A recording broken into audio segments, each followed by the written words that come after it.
The Inner Secret, Faqir Chand on Visions. Written by David Christopher Lane. Narrated by Dawn Abad. Remembering Faqir Chand. It has been 40 years since I first learned of Baba Faqir Chand, 1886 to 1981, the great unknowing sage of Hoshiarpur. I was at the UCLA Research Library looking through a relatively obscure book published in the 1950s on the World Conference of Religions held in Delhi, India, when I happened upon a small photograph of Faqir Chand. I surmised that he was the same guru mentioned in Agam Prasad Mathur's Radhaswami Faith that I had recently read. Who would have imagined that from such a small incident that my philosophical outlook on spiritual endeavors would be forever transformed?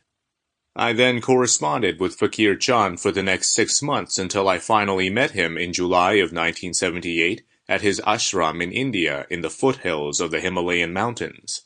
We had an instant rapport and he treated me very kindly, saying on more than one occasion that I was like a great-grandson to him. After my research trip to India, we kept up our monthly correspondence until finally in 1980 I realized that Faqir's unique life story needed to be told. So, in a relatively bold move on my part, I asked Faqir to write his autobiography for me so I could publish it in the West. To my great joy and surprise, he accepted my request, and then dictated his autobiography in Urdu and had it translated into English by Professor Bhagat Ram Kamal, a longtime follower of Faqir's, who I had befriended that summer in India. In the summer of 1981, Faqir traveled to America to give a series of talks. I had arranged for Faqir to travel to Los Angeles, California from Pittsburgh, Pennsylvania, and we even talked about arrangements on the telephone a couple of weeks prior. However, Faqir took ill and was hospitalized and died on September 11, 1981. How he responded to his eventual demise and how he died is a compelling story in itself.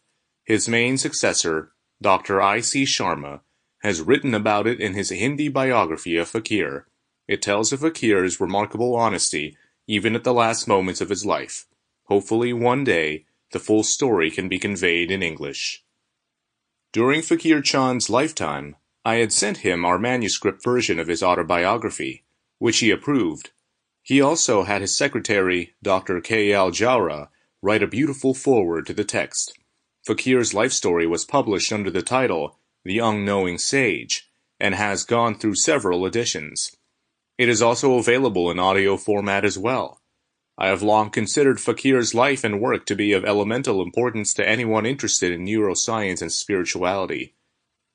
For the past 4 decades I have written extensively on Faqir Chand in such academic publications as the Journal of Transpersonal Psychology and the Journal of Humanistic Studies.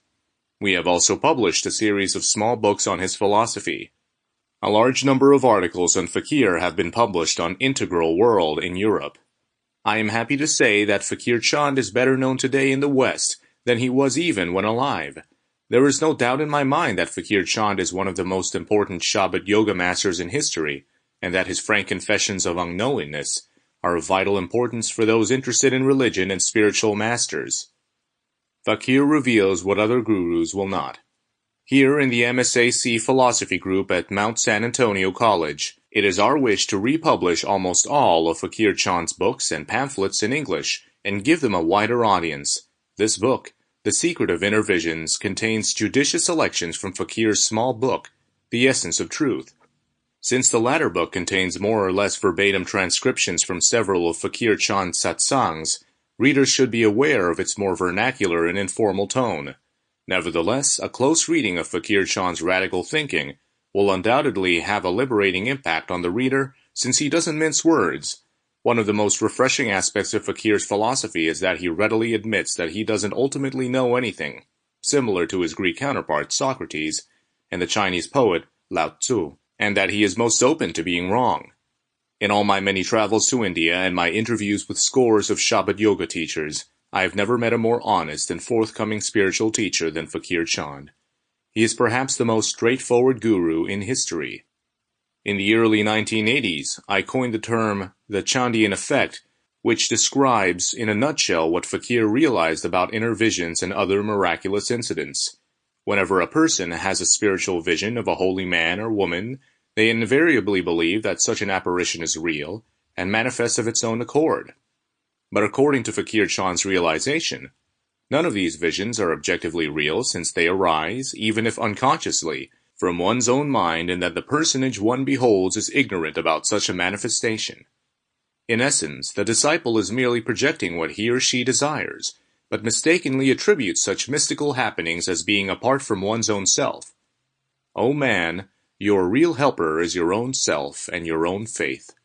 But you are badly mistaken and believe that somebody from without comes to help you. No Hazrat Muhammad, no Lord Rama, Lord Krishna, or any god or goddess or guru comes from without. This entire game is that of your impressions and suggestion, which are ingrained upon your mind, through your eyes and ears, and of your faith and belief. This is the change that I am ordained to bring about. David Christopher Lane, Ph.D., Professor of Philosophy, Mount San Antonio College. 1. I am very true to myself. I do not know whether my realizations are right or wrong. I do not make a claim that my realization is final. I went on a tour of different places in the country where I expressed my views in general satsangs. I spent about 1 month on this tour and returned only a day before. Today I am going to tell you the essence of all the discourses that I delivered during my tour. People say that my form manifests to them and help them in solving their worldly as well as mental problems. But I do not go anywhere, nor do I know any things about such miraculous instances. At Sarsanhari, a person came to me. He had suffered from a paralytic attack. Now he was able to walk, but still the paralytic attack had left its effects on his left side. However, he was not suffering from any serious trouble. He was an old man and a widower. His daughter, who accompanied him, told me that when her father suffered from the attack, she prayed to me. I appeared there and told her that her father would be all right. She said to her father, "Babaji has come and says that you would be all right." Her father said that he did not see Babaji anywhere. Then his daughter directed him to see straight in front, and thus he also saw my form standing there. That man told me that I remained with him for 22 days, till he was well. What is this? I am here, not forever. Death must come one day. What for should I spoil my true self? When I adopted this path of life, I have pledged that I would follow this path with truth, and shall speak to the world my realization of this path.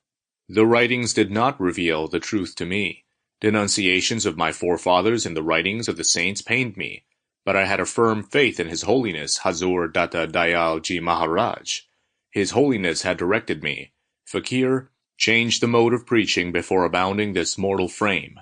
Now, having such experience with me, I question myself. Faqir Chand, say, what mode of preaching do you wish to change? Which teaching should I change? The change that I can make in the present mode of preaching, I explained in the discourses that I delivered during my tour. The change is, "Oh man, your real helper is your own self and your own faith, but you are badly mistaken and believe that somebody from without comes to help you. No Hazrat Muhammad, no Lord Rama, Lord Krishna, or any god or goddess or guru comes from without. This entire game is that of your impressions and suggestions, which are ingrained upon your mind, through your eyes and ears, and of your faith and belief. This is the change that I am ordained to bring about." 2. Sri Jagan Nath is present here. He offered me 403 rupees for the Manavta Mandir. He told that I awakened him at 1:30 a.m. a day before, but I did not go to awake him, nor do I know anything about it. Possibly, other Mahatmas and Gurus might have the knowledge of such instances of manifestations of their forms. At least I remain unaware. Many of the present Gurus have admitted before me that they remain unaware about such instance. His Holiness Datta Dayal Ji also said in his last discourses that he did not go anywhere, but he did not disclose this truth in his early discourses. My entire life and my mission is based upon truth. My realization and research is ahead of the previous saints. I have not followed their trodden path of maintaining an iron curtain around the truth. They kept mankind in the dark. The great saints of the past suffered from untold miseries in their lives, perhaps due to this very reason. The question is, why these great saints suffered. I have suspicion that these saints suffered because they did not speak out the total truth to the world. The causes of their suffering might be their untruthful living. I am myself not aware of my own end. I feel pain when I contemplate upon the miserable end of the great saints. I am not here forever. What for should I indulge in deceitful acts? To me, my true self is more dear than anything else in the world. Therefore I speak the plain truth, that I do not manifest anywhere, nor am I aware of my manifestation to a son at any place. Some people said at the time of their death the Babaji had come in an aeroplane to take them along. Others said that Babaji had brought a horse, and others said that Babaji had come in a palanquin.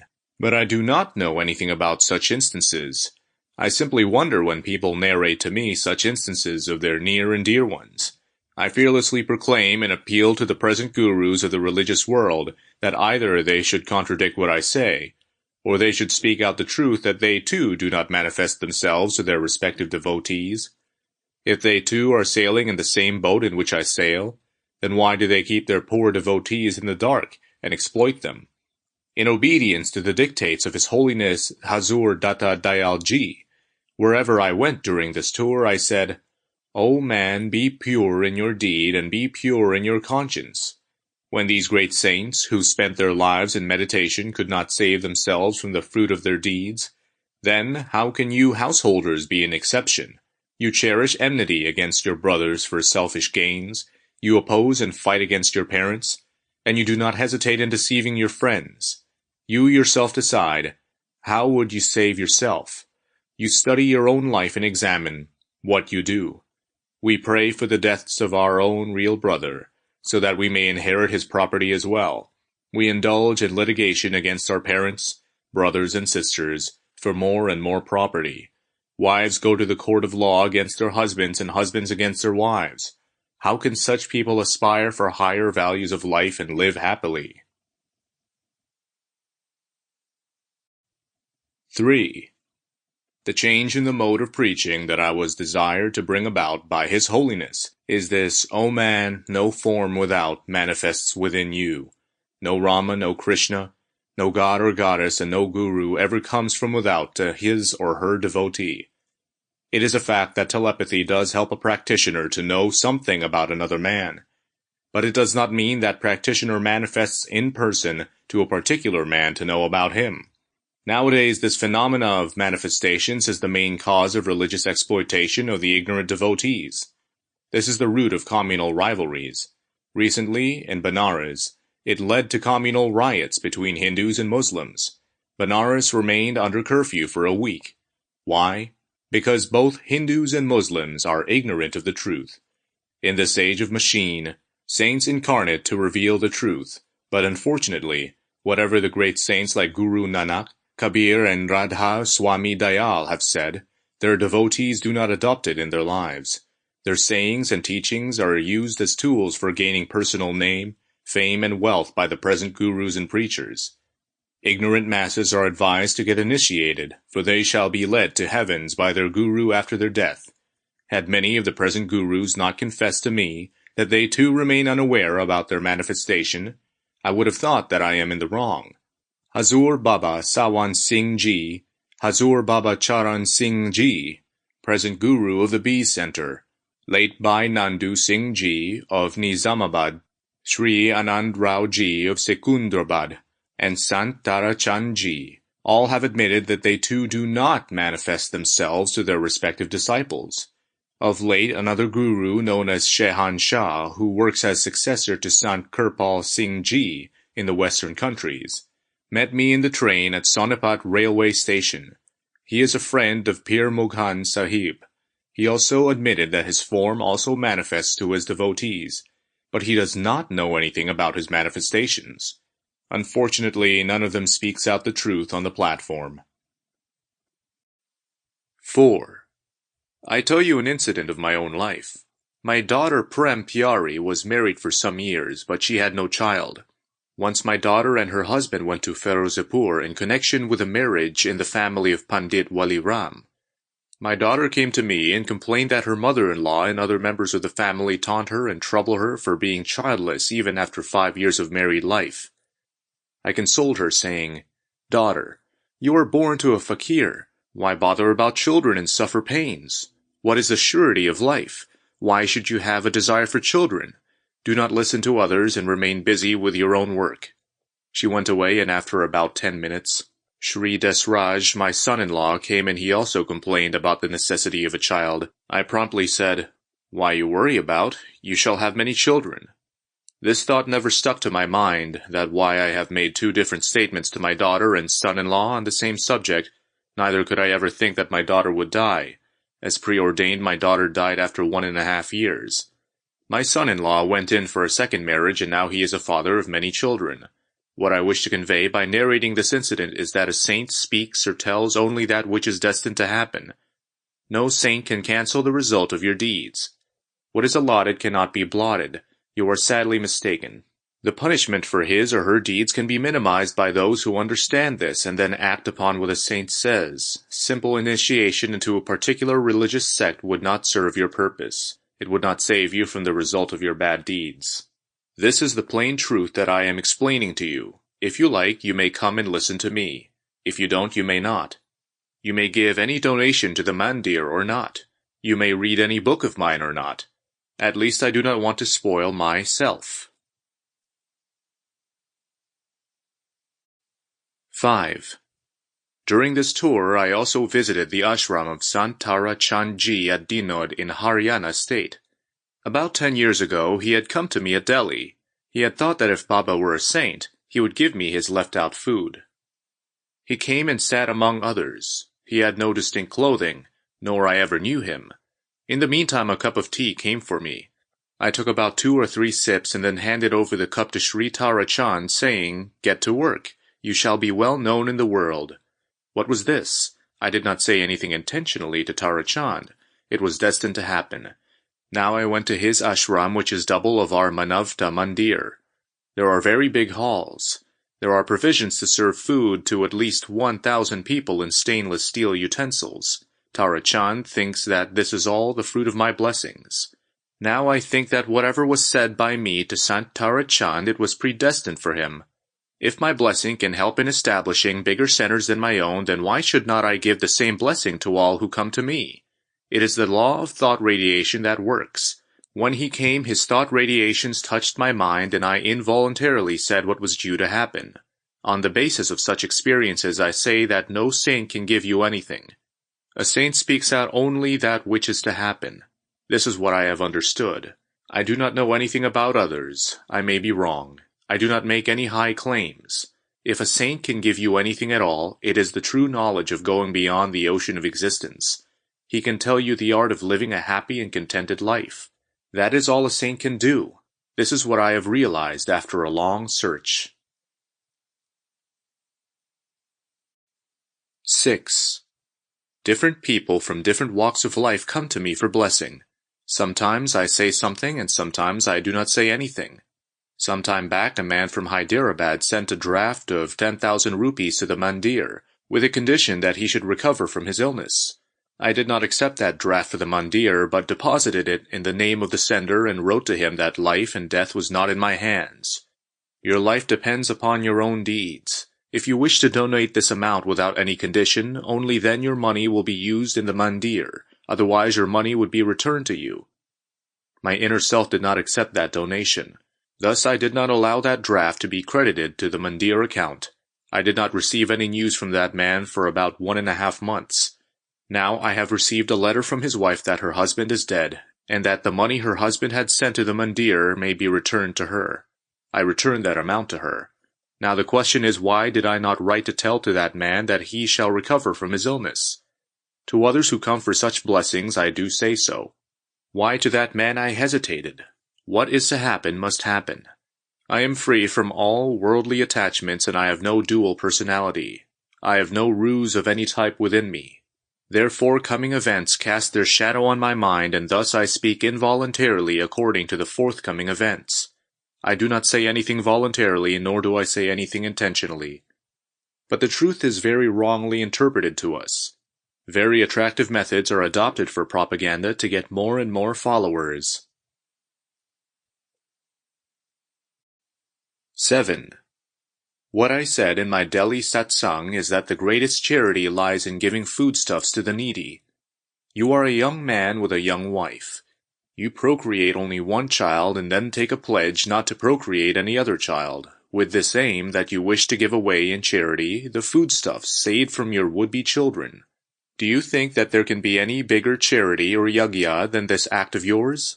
Today, the greatest service to the human race is to procreate only one or at the most 2 children. The more the number of children, the more the number of families, and for more families, more and more food is required. The needs of the rising population cannot be met by the limited agricultural production of our country. All newly married people should understand their duty towards themselves and towards the society. Their greatest and holy dharma, duty, is to procreate 1 or 2 children. In this way, they shall be giving a large quantity of foodstuffs in alms. This yagya of theirs would be 1,000 times better than the yagya of our ancient sages. You yourself think over this point and decide. Our scriptures and sages direct us to give foodstuffs in charity, but we do not have that much of stock of the food grains which we can offer in charity. At present many people live from hand to mouth. How can they be expected to give something in charity? The easiest way is not to add more mouths to your family. Instead of 4 children, procreate only 2. Thus you automatically become the greatest philanthropist by saving the foodstuffs meant for your 2 would-be children for the society and the nation. But if you have 4 children, they shall give birth to 4 families, which will further flourish on, thus consuming unlimited food grains. The dire need of the present is less number of children, and this is what I preached during my tour to the rural and urban people. After getting 1 child, live a life of continence. It shall make your life happy, healthy, and prosperous. Then presume that the food grains you have saved from future children, you have given as your charity for the needy and the starving people. That way there shall be no parallel to your generosity. You would be as great as any other saint. Understand the focal point of what I have said. 8. When I reached Denud, ashram of Sant Tara Chand ji, a young man came there and said to me, "What is your name? From where have you come and why have you come here?" I thought him a man of the CID, but later I learnt that he was a journalist. I told him that I was a Faqir. I had come from Hoshiarpur to bow my head at the hallowed feet of my Satguru Dev Sant Tara Chand ji. He further inquired, "Is Tara Chand ji your guru? How is he your guru?" I told him that just as Swami Virjanand was the guru of Swami Dayanand, but the sublime truth was revealed to Dayanand ji by the statue of Lord Shiva. Similarly, I attained the sublime knowledge from Sant Tara Chand ji and my such other disciples. Thus I have come here to pay my respects to Tara Chand ji, a true form of my Satguru. Why did I go to Sant Tara Chand ji? Why do I respect Dayal Das ji? Why do I have regards for Kamalpur Walimata, old lady disciple of Kamalpur? Why did I bow my head to Sri Krishak ji? Because from them I have attained peace. How did I gain this peace from them? When they told me that my form manifested to them and directed them to the highest stages of spirituality within but without any knowledge of mine, then I was obliged to realize that whatever forms or scenes I used to visualize within was nothing but mere projections of my mental impressions and feelings.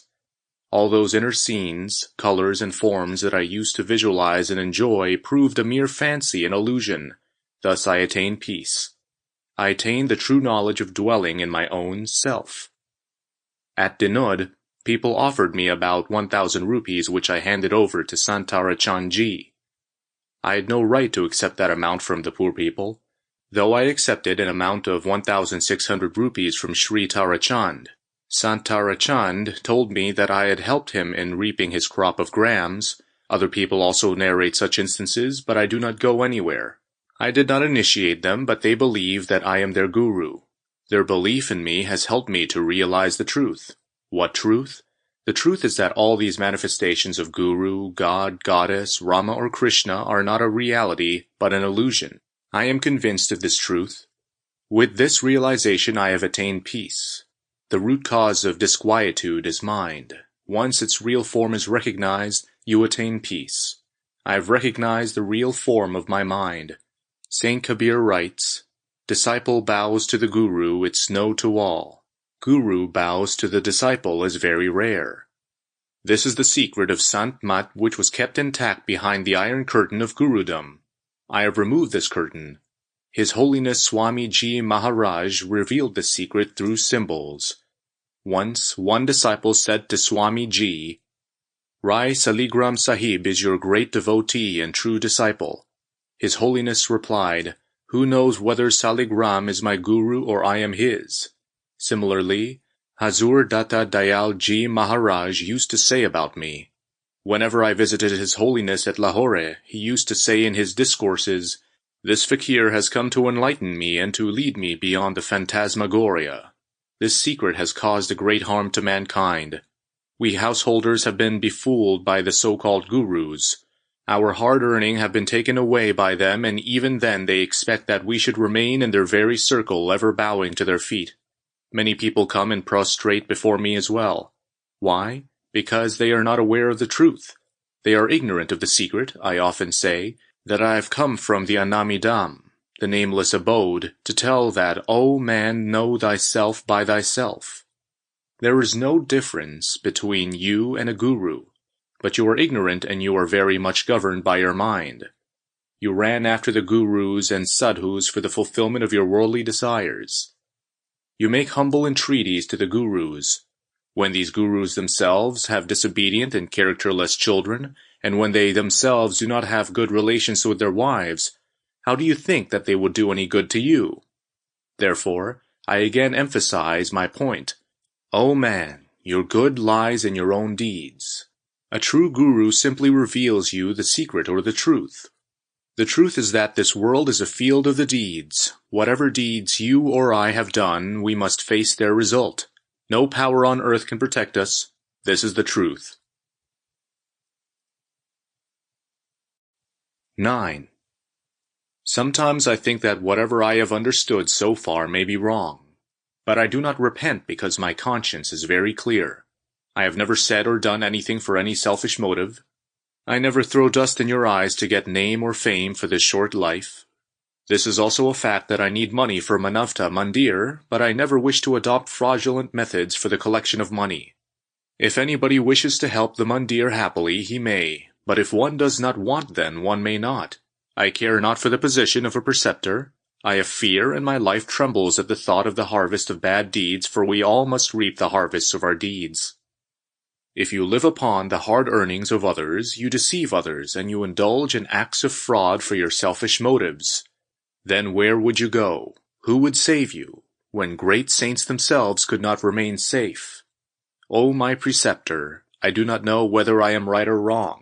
I challenge all the saints and gurus of the present to denounce me if I am wrong. I shall not mind. I only tell what has happened or is happening with me. When I went to Dinod, I sincerely thought, did I to reap the gram crop of Faqir Chand? No, not at all. I did not know anything about it till Faqir Chand ji told me. Now Faqir Chand says that if Baba Ji had not come his way, he would have become an egoist. Whatever form manifests to you, it is the form of your own faith and belief, but we are divided into different religions and sects on the basis of these very manifestations. O householders, I have come for you. Do not be misled by any phrase promises. Try to understand the truth and purify your deeds. Open your eyes, Jagannath. I did not go to awaken you at 1:30 a.m. day before yesterday. I did not even know about you earlier. You have donated 400 rupees. I do need money for the mandir. I express my thanks to you, but I speak the truth. You may accept it or not. I have done my duty towards you. If what I have experienced in life has been the experience of other gurus and saints, then I would say these gurus, whosoever they be, did not do anything good to us. They befooled us, exploited us, and looted us for their own name, fame, and for establishing their religious estates. That is why I say that I have appeared in the world to speak the truth to mankind. 10. How did I gain peace? I can tell about that alone. When Krishak ji came, he handed me his diary, in which he had written in detail that how my form guided him in his inner search from time to time. I put 1 coconut and 5 paisa at his feet and bowed to him. I permitted him to initiate the aspirant, saying, "You would yourself realize the truth." He stayed in the mandir for about 10 months. I paid 80 rupees for his expenses and 60 rupees to his attendant, because he helped me to attain peace. I did not initiate Dayal Das, nor did I impart Nam to Kamalpur Wali Mata. It was their faith and belief that helped them. They accepted my word as Nam and me as their guru. But I gained the more. My entire struggle and search for the guru came to an end. I recognized my mind and attained peace. Now my practice starts beyond the regions of the mind, i.e. from the light. The philosophy of Radhaswami faith also directs that the aspirant should go beyond mental regions to Satyalok. Only then liberation would be achieved. So it is the belief of the people that benefits them. I do not do anything. Their faith and belief in me brings their cherished fruit to them. It is not I who manifests myself to them. 11.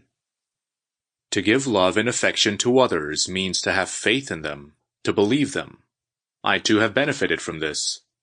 I daily receive a number of letters in which people write, "Babaji, by contemplating upon your holy form, we achieved this thing and our difficult problems were solved." I do nothing. It is their own love and affection that fructifies. Therefore I say that whomsoever you believe, have firm faith that he is perfect, sublime, and omnipotent, because all your problems shall be solved and all your works would be done. He who does not attend my discourse or listens to me in person but contemplates upon forms, he worships the dead guru.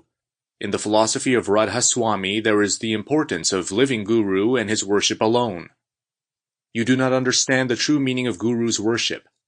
You consider that offering of money to the guru and bowing at his feet is guru worship.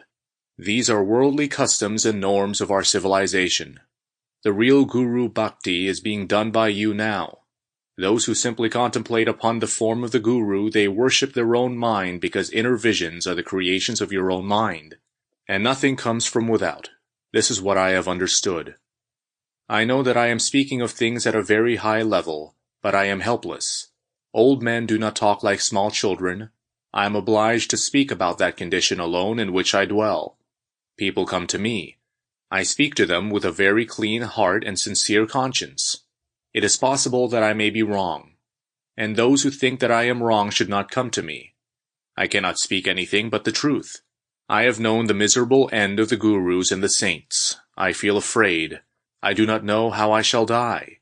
But if I also meet a miserable end and I remain conscious at the time of parting from this body, then I shall also proclaim like Alexander the Great, who said, "Keep my empty hands out of my coffin." I shall say that none should speak the truth in this world, none should be sincere, and none should live an honest life, but live as per one desires. I wonder, when I study the lives of these saints and Mahatmas, and doubt whether these Mahatmas did any justice to their ignorant disciples. They did not disclose the total truth as they knew it, possibly due to the paucity of true seekers or due to their selfish motives of name, fame, and wealth. But if a disciple does not feel indebted to the guru who imparts him true knowledge, then that disciple is most ungrateful. 12. I proclaim that I do nothing. Not just I, no one can do anything. Had anybody been able to do anything, then these saints must have first of all set their own children and wives on the right path. Had Datta Dayal Ji got any miraculous power, he would not have allowed the disintegration of his own Dham center. I had predicted in 1919 to Hazur Datta Dayal Ji that his center would totter in ruins. Why did I say so? Because I had an insight. You come to me. I feel my responsibility, and thus I speak the truth to you without any reservation. I do not do any favor to you. Whatever I do, it is in obedience to the commands of Hazur Datta Dayal Ji and Hazur Sawan Singh Ji Maharaj. Hazur Baba Sawan Singh Ji had said to me, "Faqir, carry on your work without any fear. I shall stand by you. Thus speak the truth without any fear, that everybody is bound to reap the fruit of his or her deeds. Do not live in this hope that you, a follower of Radharwami, are initiated by a great guru, or that you are a devotee of Lord Krishna or Rama, and thus you shall go scot-free. Nay, whatever deeds you do, fruit of those must be reaped by you. 13. You must have read or listened to the story of Mahabharata. Arjuna achieved an impossible victory with the blessings of Lord Krishna. His power was unsurpassed and his arrows were irresistible. But when the whole tribe of Lord Krishna died in a civil war after Lord Krishna's death, Arjuna accompanied the remaining women and gopis to a safer place. But on the way, the bills snatched away all the beloved wives of Lord Krishna from Arjuna. The amazing strength and irresistible arrows of Arjuna could not protect those ladies of Lord Krishna's clan. This is the philosophy of karma. Who is safe and free from it? Whatever happens to us is all due to our own deeds. So why make a hue and cry when there is any distress for you? Why do you run hither and thither, weeping and pleading? Therefore I say time and again, oh, man, you reform your ways and be clear in your conscience. Unless you attain to such a practical living, you can never get released from the cycle of transmigration, even though you might be initiated by any great guru. Many a time I question myself. Faqir Chand, you might be endowed with some supreme power about which you may be ignorant. For example, a beautiful lady goes through a bazaar, a young man looks at her and his mind is disturbed, but that woman remains ignorant of the mental condition of that man. If she could know the intentions of that man, she would positively give him a shoe-beating. So, if nature has endowed me with something, then why should I feel proud of it? It is the gift of nature of which I can be deprived any time. It is his will. Patanjali, the great sage, has written in his book on yoga that if you cannot do any inward practice, then at least contemplate on the holy form of a perfect man. All your purposes shall be served. Now the question is, where would you search for a perfect man? I say that wherever or in whomever you have faith, think that he is a perfect man and omnipotent, your purpose shall be served. If my form manifests itself and helps those who have faith in me, then the form of other gurus also manifests itself to their disciples and helps them. Leave aside the saints, you put a wicked and immoral person on the seat of a guru. Develop faith in him, his form too shall manifest and help you like the manifested form of the great saints. You are not helped by any saint or guru, but by your own faith and belief. 14. I question myself. Faqir, have you gone astray? Are you not misleading the world? Suppose I am wrong. I do not feel guilty, because my conscience is clear and I have no selfish motive. If at all I am wrong, then the responsibility lies upon the shoulders of Hazur Baba Sawan Singh and Hazur Datta Dayal Ji. Why did they ask me to do this work? They were great saints and had a great insight. Did they not know that I would speak the truth? You will question me as to why I have also asked some people to do this work of satsang.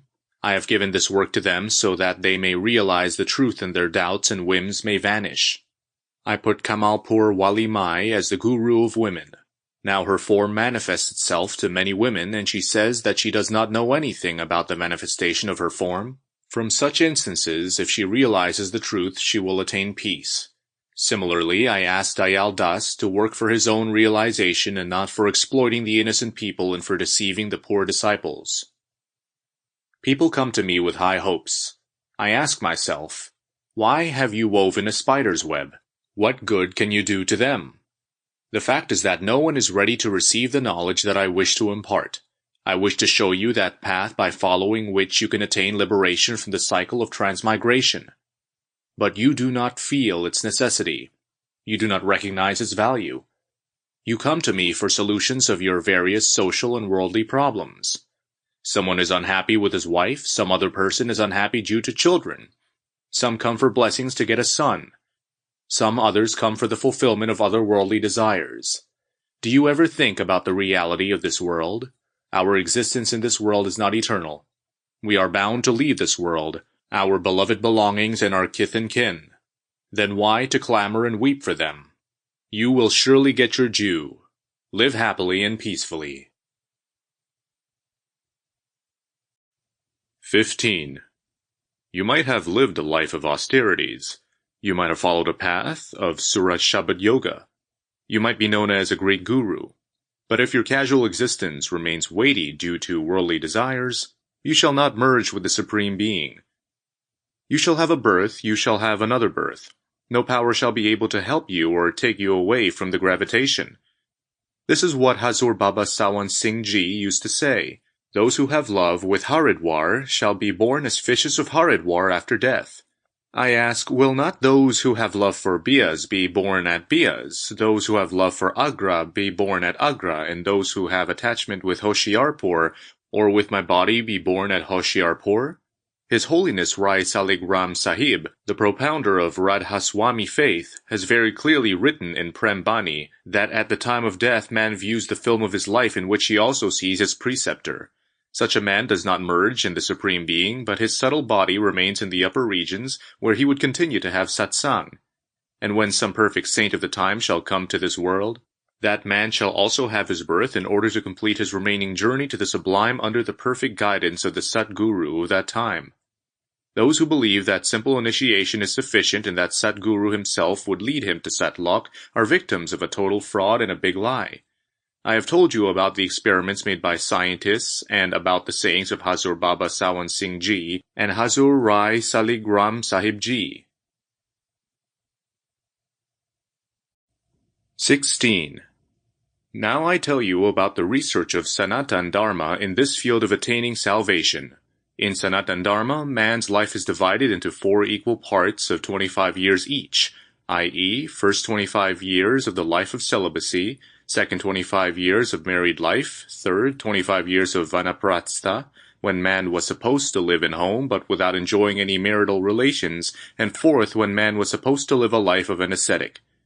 In this fourth part of life, the ascetic was not to live at a place for more than 3 days, so that he may not develop any attachment with any person, place, or thing now. Now, who lives the life of celibacy up to the age of 25 years, and who follows these valuable teachings of Sanatana Dharma? Do we deserve to be named as Hindus and followers of Sanatana Dharma? Now the times have changed, you need not renounce the world and your household. Learn to live a detached life and learn the art of controlling your mind. The principle for the attainment of salvation propounded by Radhaswami faith is the same as of Sanatana Dharma, and now science has also supported that principle, i.e., if you wish to liberate yourself from the cycle of transmigration, then you must shed away all your attachments with the gross matter of this world at the time of your death. If you develop your attachment with light at that time, then you would merge in light. There is no doubt that divine light is free from the gravitational pull, but light has its own limitations. You shall remain confined to the region of light. This is a very deep and subtle secret, which I know but you cannot understand. How can I make you understand the philosophy of the saints? 17. You watch your own life. Do you recognize every creature as being like your own self? Ladies beat their children on minor issues for no fault of theirs. The cry of the pain of the children beaten out of sheer anger for a minor mistake shall prove a curse for you. I tell you an incident of my life. I had my younger brother Faqir Chand. When my mother had to cook or to do some other household work, I had to carry my brother and keep him busy. Once while I was carrying him on my back, my foot struck against some wooden nail and I fell along with Faqir Chand under me. My brother cried. My mother at once reached there and started to beat me without listening to me. She again gave Faqir Chand in my lap and asked me to keep him busy in some game. I carried my brother and came out. I still remember that place where I stood with my brother in my arms. I prayed, "O God, I am daily beaten on account of my brother. One of us should die." The result was that my brother died within 6 months. You beat your child mercilessly, and if you are beaten, you get enraged. If your behavior and attitude is not good in worldly life, you cannot understand the sublime secret. You may claim to be a Surat Shabad yogi. Your attention can never transcend upward. The first step to be taken on the upward journey within is to first develop an extreme love with any worldly object. You may have your extreme love for your mother, or for your father, or for your country. You shall definitely make some sacrifice. He who is able to make some sacrifice in the worldly life shall easily succeed in sacrificing the inner vision and scenes and rise upward in the spiritual practice. You must first touch the extremes of the worldly love and then come to the path of spirituality. I have had an extreme love for His Holiness Hazur Datta Dayalji. I remained in Basra, Baghdad for 12 years. Whatever I earned during these years I sent all to His Holiness in addition to my other minor offerings and services. That spirit of sacrifice has helped me a lot in my spiritual research. Now my surat transcends to the highest centers without any difficulty. The thoughts of Trikuti, Sun, Mahasun, and Banwar Gupa have vanished. They prove to be the creations of the mind. At present I directly transcend to light and attune myself to the eternal sound within. 18. He who indulges in too much of sensual living in his life is bound to have restlessness. I was initiated in 1905 AD, but till 1916 AD, I gained nothing but weeping. Neither could I see any light within, nor could listen any sound. Why? Because I was married at the age of 13 years, and I entered the married life at the age 16. Then how could I have access to the sublime stages of light and sound? Young boys and girls who come to me should listen to me attentively and live a life of physical and mental celibacy. But if they do not want, then they should not come to me. If you want to be successful in life, then preserve your continence. I remained in Basra, Baghdad for 12 years and lived a controlled life. You see my photograph of that time. But when I returned, I again indulged in family life and became unhappy again. I was not able to know the root cause of my unhappiness. One day a call came from within me. There is no Nam where lust exists. I at once became conscious of my shortcomings and then lived a controlled life. The main cause of our distress and misery is overindulgence in sex. This secret is not disclosed to us by anybody. Our parents, gurus, and our society do not throw any light on this foundation of living a happy life. Secondly, if you want to live a happy life, then do not spend more than your income. Do not make offerings beyond your capacity. Do not cut short the necessities of your children to make donations to Manvata Mandir or to any other guru and his center. This would be the greatest sin on your part. The third thing for living a happy life is regular meditational practice without any break. It should be a part of your daily routine like eating and sleeping. The fourth thing is to make daily offerings of one thing or the other. Do you know what our forefathers used to do? They used to keep separate morsels for cow, dog, and the crow before taking their meals. It was their dharma not to eat without sharing their food with cow, dog, and the crow. Do we follow their traditions? If you cannot offer any money in lump sum, try to save daily 1 paisa or 2 for offering to the needy or the destitute. This will inculcate you in a habit of sharing the offerings. If a man gives 1 lakh rupees in charity today, but does not give anything for years together, it would not benefit him as much as a man who makes daily offerings in one form or another. So adopt this principle of making daily offerings to have daily meditation and to entertain daily new and constructive thoughts. These will help in transforming your life. He who gives in charity, his heart and mind become liberal and generous. When I go on tours, people offer me purses or donations that they accumulate by saving 2 paisa or 4 paisa a day for the purses that they keep to offer me. Some of the purses contain 15 rupees and others 10 rupees. It is not the amount of money that you offer which matters, but the spirit behind your offering. If you are economically not well off, you need not make offerings of money. Your ladies, before cooking meals for the family, should keep 1 handful of flour or rice separately. After a week's accumulation of rice or atta, flour, they should make chapatis of that atta or cook the rice and offer it to sparrows, dogs, and the crows. I am telling these golden principles from the core of my heart. They seem to be very ordinary things, but do not consider them ordinary. These are principles of attaining a happy and prosperous life. Follow the above routine for all the 365 days of a year, and if your poverty still remains, then do not offer flowers to my photograph, but give any ill treatment that you can. Our sages were very wise. They knew the root cause of everything. But today we have totally ignored the traditions laid down by them. You try to understand the importance of old ceremonies and social practice. You do 1 good work a day and see how many good works would be to your credit after a year. I am telling you not only the sublime teachings of spiritual life, but also the art of living a happy worldly life. Those who have already a sufficient number of children, they should avoid sex. Wives are for begetting noble, obedient, and worthy children, and not for physical enjoyment. I could realize the truth after suffering a lot, and that is why I wish that you should not suffer. I have told you that essence of what I said during my tour. Now the question is, am I able to do something for you? You come to me. Many people write me letters and seek blessings for the fulfillment of their desires. If your thought has the power of creating my form and getting work from it, as I am daily told one or two such instances, then is it proved that human mind has a great power. If your mind has any power of creating my form, then my mind too should have some power. So I wish that whosoever comes to me, his desire should be fulfilled. Your desire must be fulfilled, because the power of my mind should also work like the power of your mind. After a long research, I raised the slogan of Be a Man in 1947 AD, and named this center as Be Man. I wish you to live a true human life. I wish you health, wealth, and peace.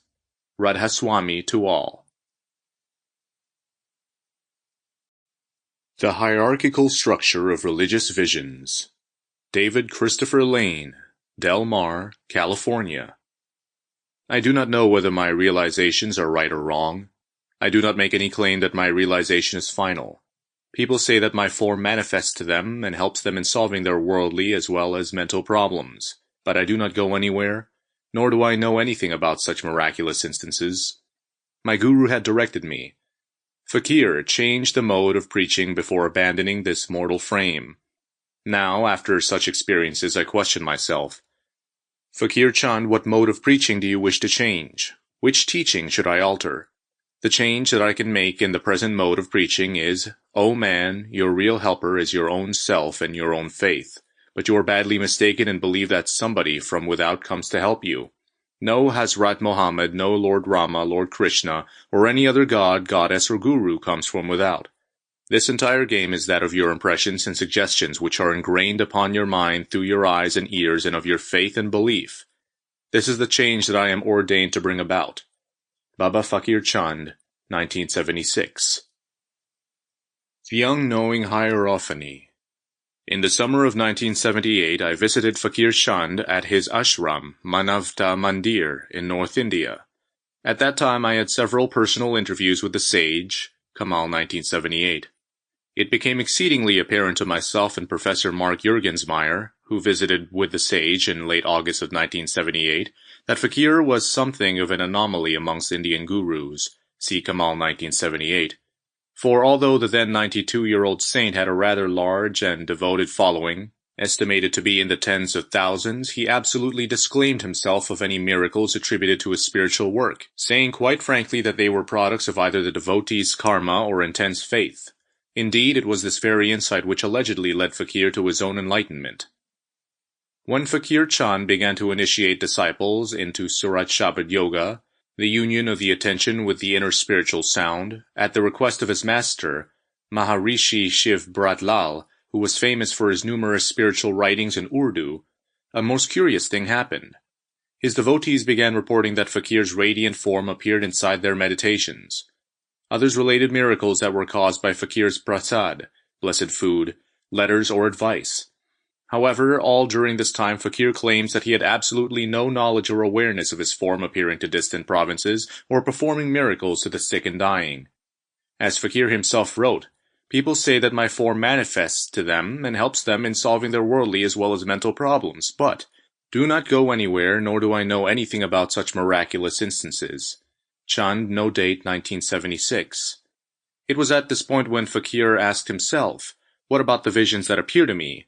Are they a creation of my own mind, and does my guru also not know about his appearances to me? Only then, according to Faqir, did he realize the truth. All manifestations, visions, and forms that are seen within are mental creations. Chand, no date 1975. After his realization, Faqir began preaching his belief that all saints, from Buddha, Christ, Kahir, to even his own master Shiv Bratlal, are ignorant about the miracles or inner experiences attributed to them. In a paper given to the American Academy of Religion in March 1981, I used the term the unknowing hierophany to describe what Faqir Chand believes, that is, a divine vehicle within the temporal world that is unaware of its spiritual manifestations. Though Faqir is probably the most outspoken, other great religious leaders, saints, and mystics have expounded on this same unknowingness.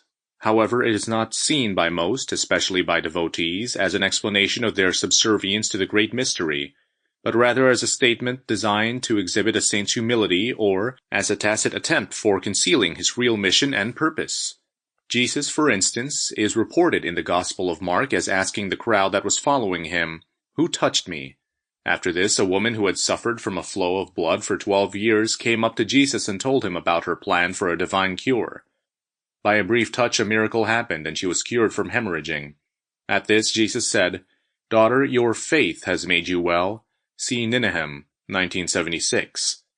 The famed sage Ramana Maharshi, when asked about Jesus' power to perform miracles, substantiates what Faqir Chand had taught for over 40 years. Was Jesus aware at the time that he was curing men of their diseases? He could not have been conscious of his powers. Such manifestation is as real as your own reality. In other words, when you identify yourself with the body as in Jagrat, you see gross objects, when in subtle body or in mental plane as in Svapna, you see objects equally subtle. In the absence of identification as in Shushuputol, you see nothing. The objects seen bear relation to the state of the seer. The same applies to visions of God. Maharshi, 1972. Another expression of this unknowingness is given in a speech by Charan Singh, the present Satguru at Bias, who commands perhaps the largest following of any master in India. In 1951, when Charan Singh was appointed the successor to Jagat Singh, he told the vast gathering of devotees, "I feel that I am like a stone idol in a temple. According to their notions of love, some bathe it with cold water, some with hot water, and some deck it in fine clothes, but it is still an idol all the same." Singh, 1951. Along with this unknowingness, there is also the internal, ever-present supreme knowledge which saints and sages have described as the hallmark of enlightenment. Jesus said, "The Father and I are one." The Sufi martyr, Mansur al-Hallaj, shouted before his execution, "Ana al-Haq, I am the truth." Sarmad, the Jewish Indian saint, exclaimed, "I am King of Kings." And Meister Eckhart, in slightly different language, wrote, "The eye with which God sees me is the same eye which I perceive him." The preceding quotations were paraphrased. However, this kind of knowledge cannot be equated with logical, objective learning. The former is the realization of one's real and eternal nature, a transcendental experience of oneness. The latter is concerned with dualistic thinking, knowing about things. Hence, it is based upon an illusory division of the world into two separate components, the subject and the object.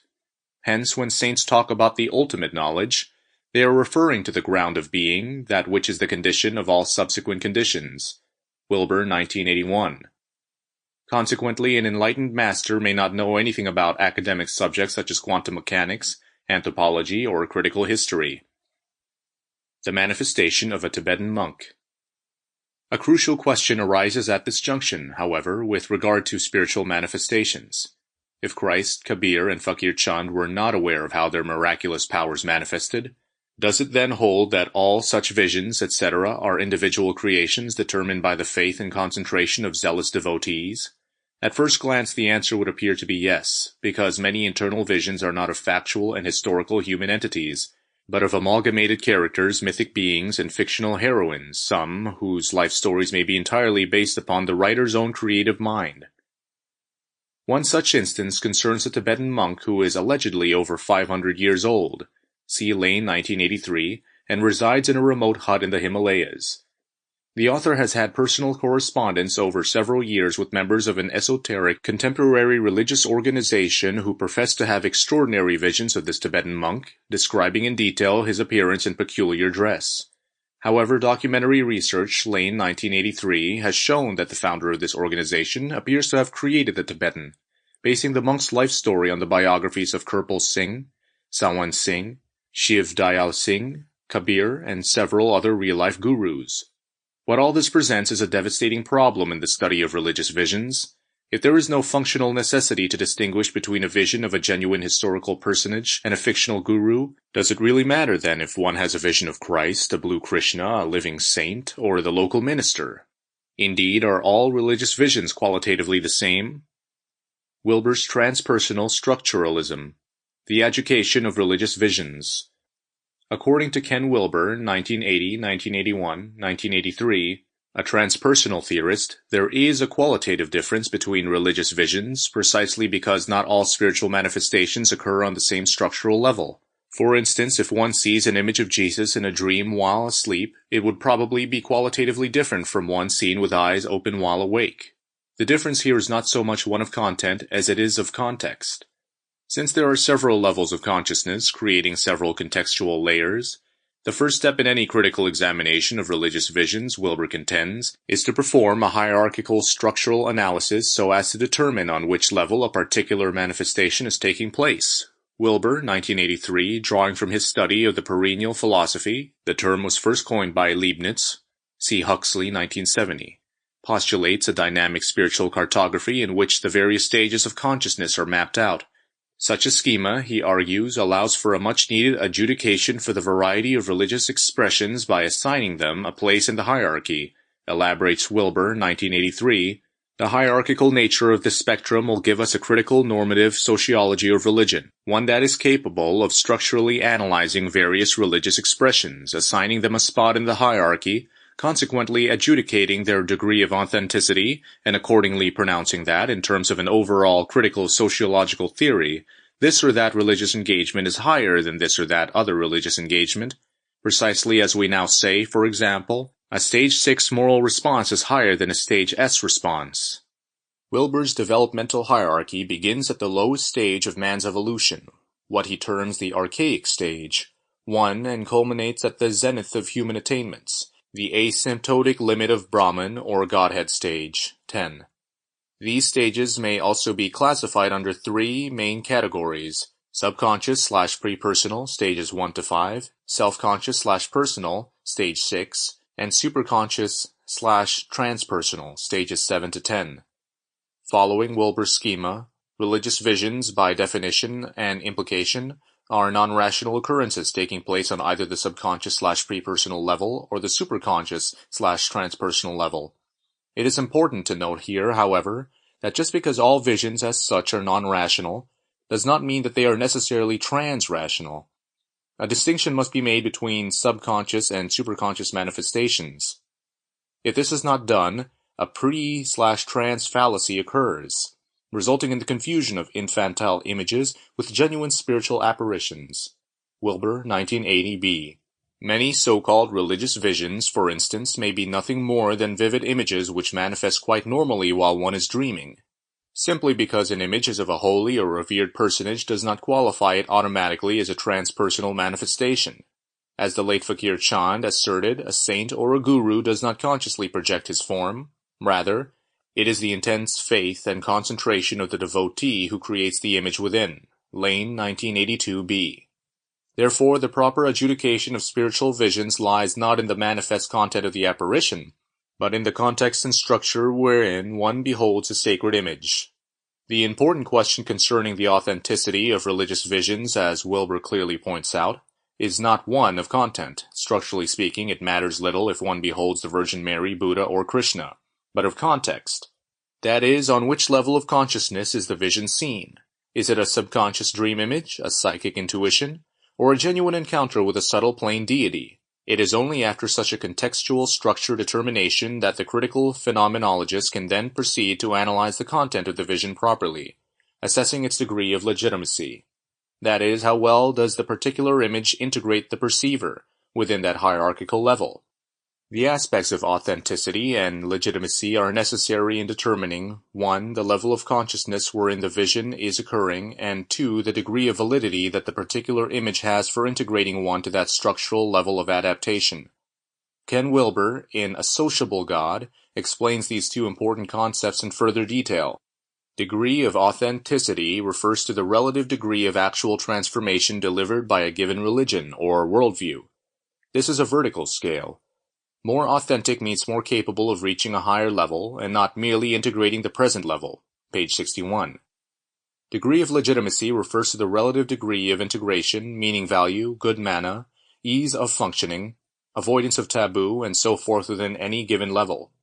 This is a horizontal scale. More legitimate means more integrative, meaningful within that level. Page 60.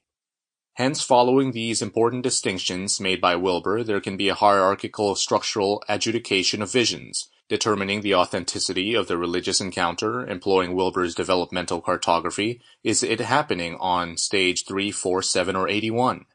And secondly, there can be a horizontal translative appraisement measuring the degree of legitimacy that the particular apparition has. See Figure 2. For instance, if one beholds an image of the previously described Tibetan in a dream, it is, according to Wilber, an inauthentic vision because it occurs on a subconscious, pre-personal level, stages 3, 4, or 5.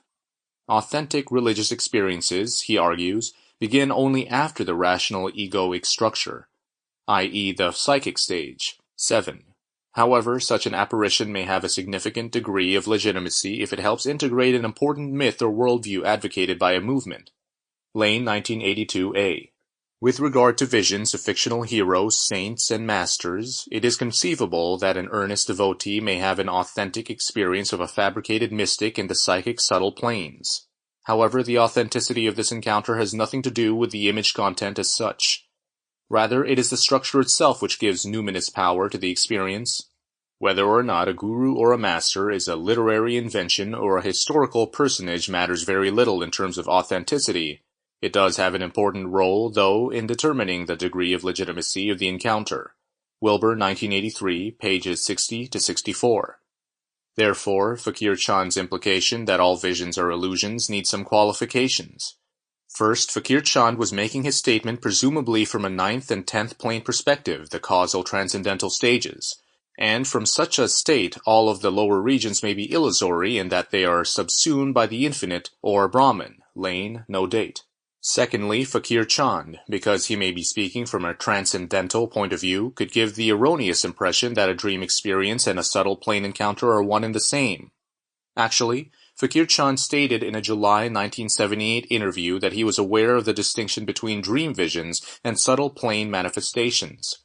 However, he considered both to be illusions and unnecessary in light of God realization, which is by implication groundless and visionless.